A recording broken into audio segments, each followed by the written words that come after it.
Confuse में कातना ले पढ़ल बाड़ू? चौथा तक। ओकरा बाद काहे न गइलू? गर्मी के छुट्टी हो आ गई। ओकरा बाद फिर बारिश आ गई। अब ओकरा बाद जाड़ा के छुट्टी हो गई। फिर ओकरा बाद फिर फगुन आ गई। फिर ओकरा बाद रे इतना छुट्टी मरनी नु कि पढ़े के आदत छूट गई। बैगन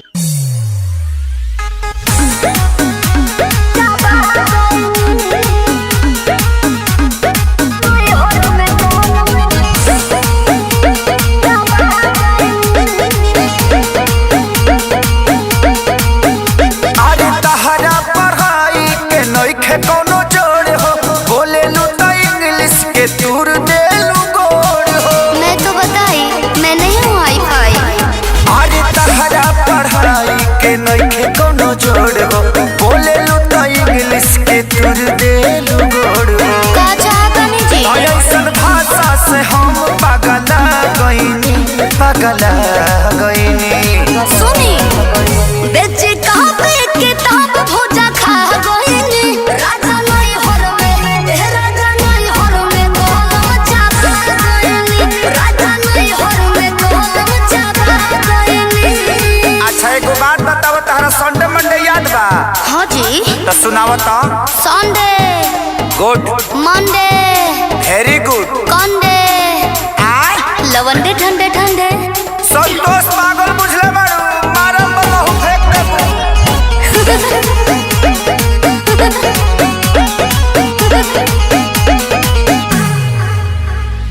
अनपढ़ के तू ताला कहलू एजेंसी रह तू पढ़ल होइते आशा में वैकेंसी। भोग भोग बुतत रहा पढ़े घरे दियावा। पियावा पियावा पियावा।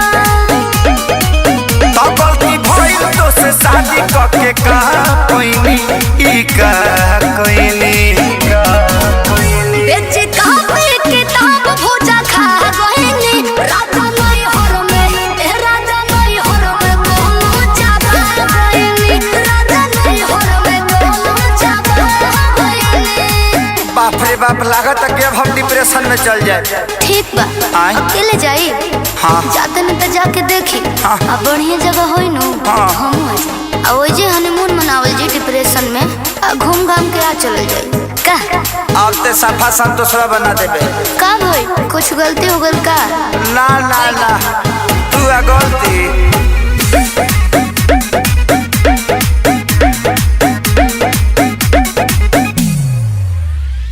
चढ़ली जवानी तहर पूरा बझोल हो, खत्म इतिहास पूरा गोल बाबू गोल हो।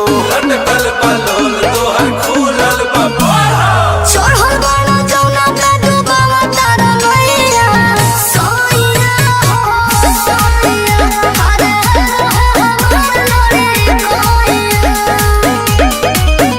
कहे अखिलेश खेसारी हम खा गईनी हो खा गईनी।